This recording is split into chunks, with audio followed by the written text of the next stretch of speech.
aje ma'am comment thambiramo ai kuchu mu bra mu ta bra ma'am mu ra kadi muina haibiramo ma'am ngawra kana ngawi haibiramo ma'am comment da alo ba samayang masida mar mu bang na video na um bujare kari video na haibda yene yen hadi makhong ne mafai aduga kaleja makan masana ko aduga sidana mu yongchak singju leire ida ko na manam sing leire ko sida manam sing leire sida mahi leire mahi aduga sida champu leire sinja makoki champu leire adu mayam ado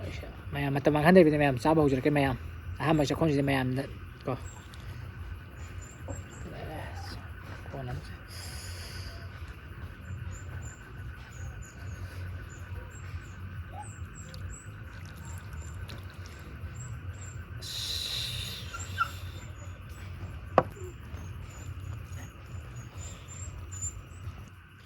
mà sẽ không mấy em đấy đó trồng chóc sinh du đây đây mấy em nào có làm giờ bé sinh trồng chóc sinh du đó skin mình lagi mấy em xem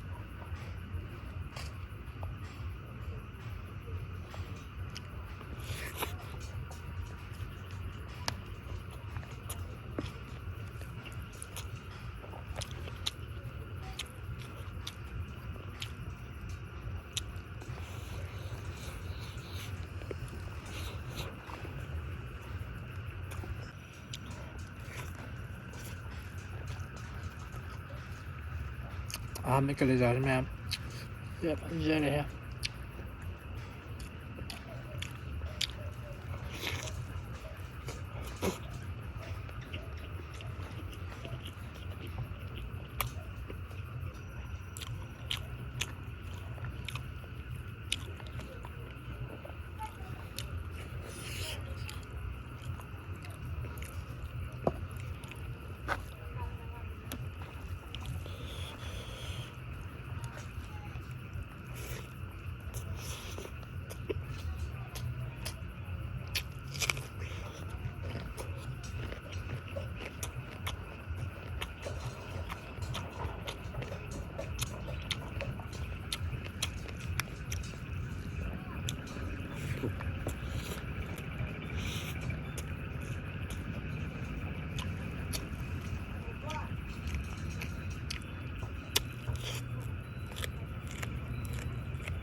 Mayam saja background je untuk mukanya tahu ya terus sound dan background je Afrika ni mayam sorok aku yung mayam sorok kayak nabrina sound je terus untuk kayak pila dan saya matang je mayam na Afrika ni background ki yang Afrika ni mayam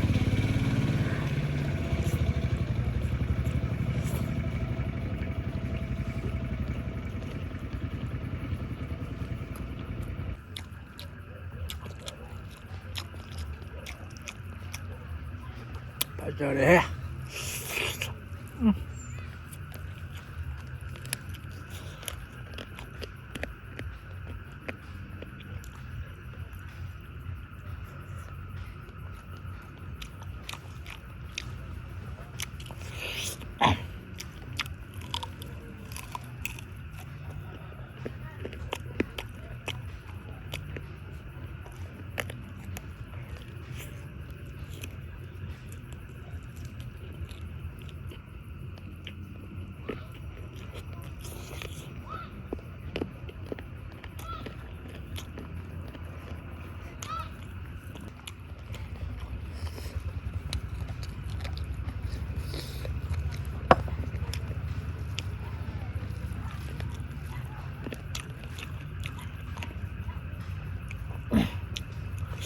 Pajara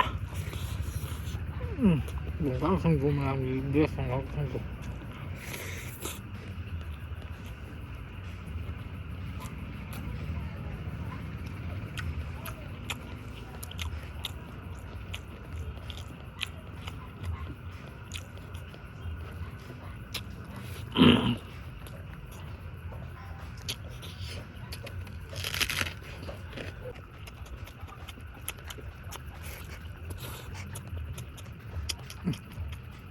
พอเจอแล้วมาทาน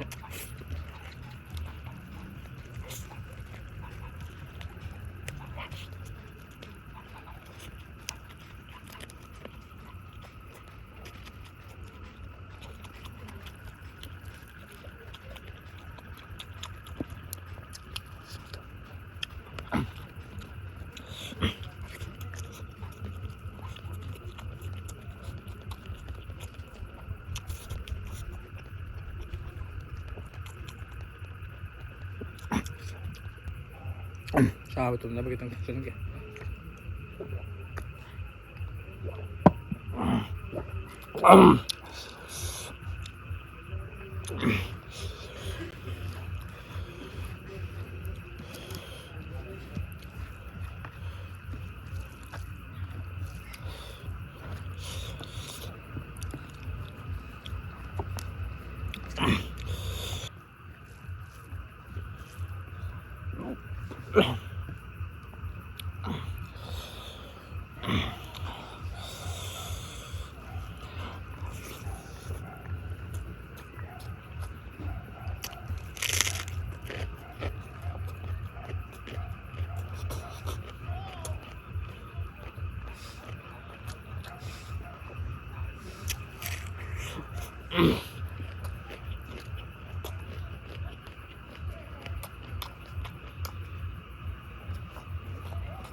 Sao betul nak campur sentak.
Campur aja.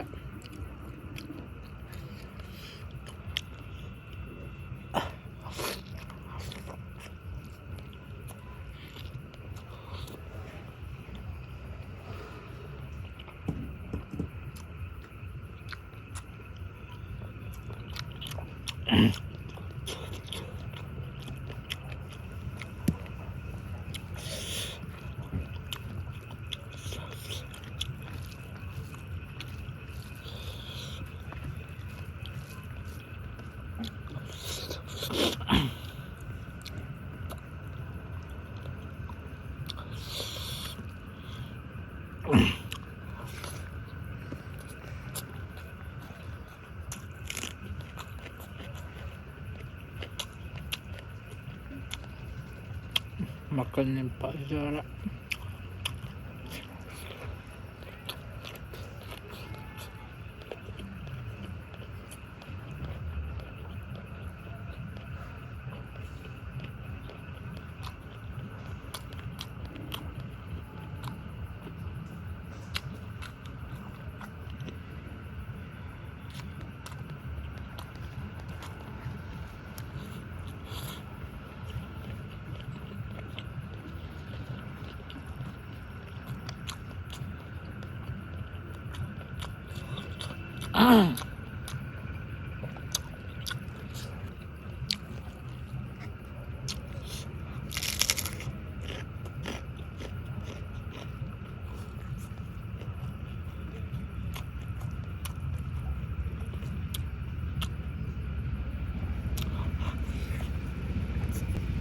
Mayamba ko jobo ga jobo kon ni doktor mo kon ni ya travel mo kon ta travel to fi ni me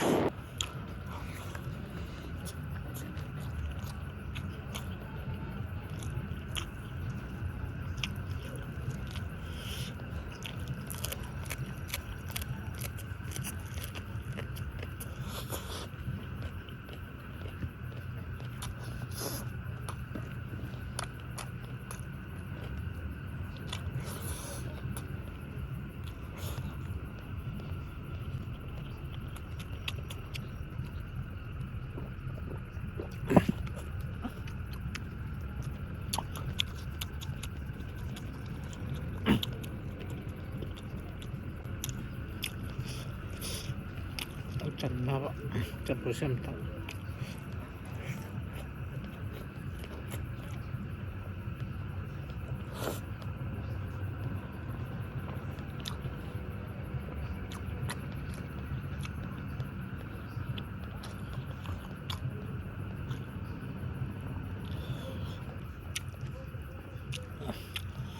nó không nhớ nó thân bay thì mẹ camera mẹ yang biri bang sadai viewers mẹ yang biri mẹ do sadai job do tin ban jo la mani do mẹ viewers mẹ yang khalaga mẹ ma ko yi no khum tam in general ke mẹ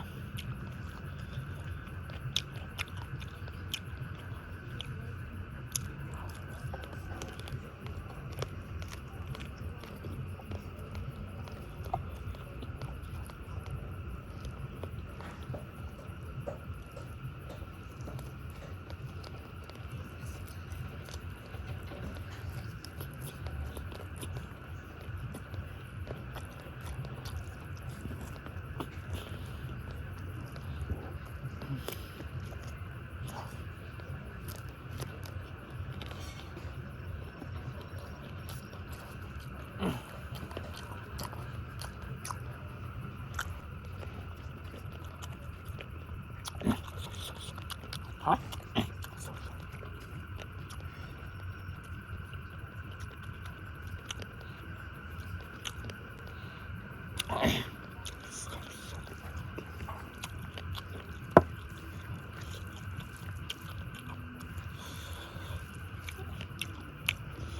mày cái nằm tốt tốt thì còn nè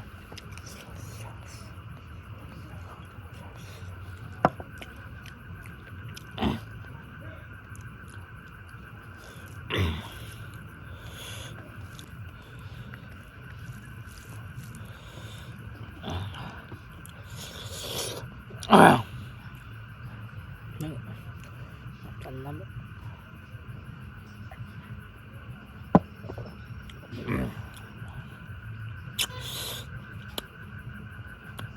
Howie mẹ Howie không cái này trẻ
มา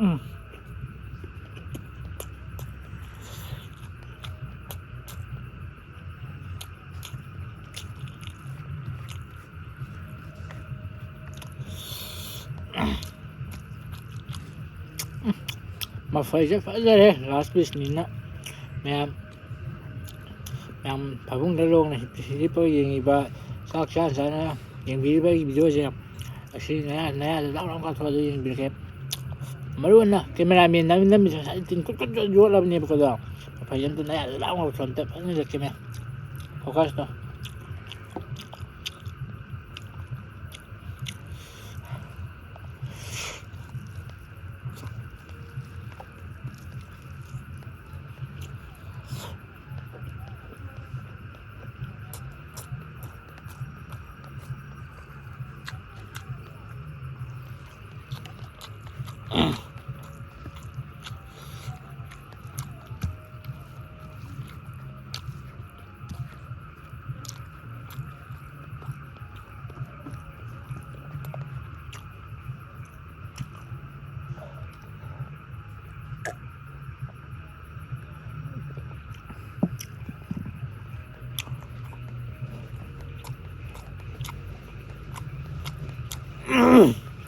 hả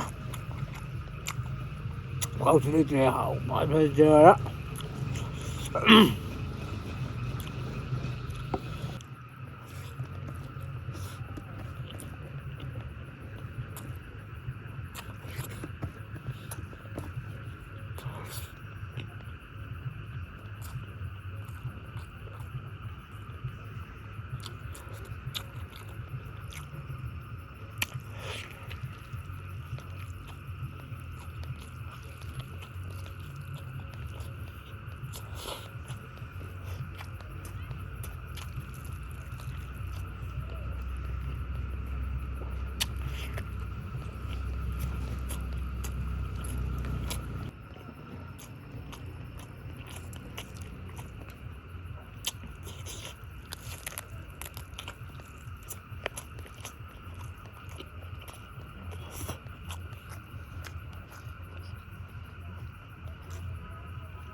Sao mà tụi nó bên em là sẽ phụ rất là ghê em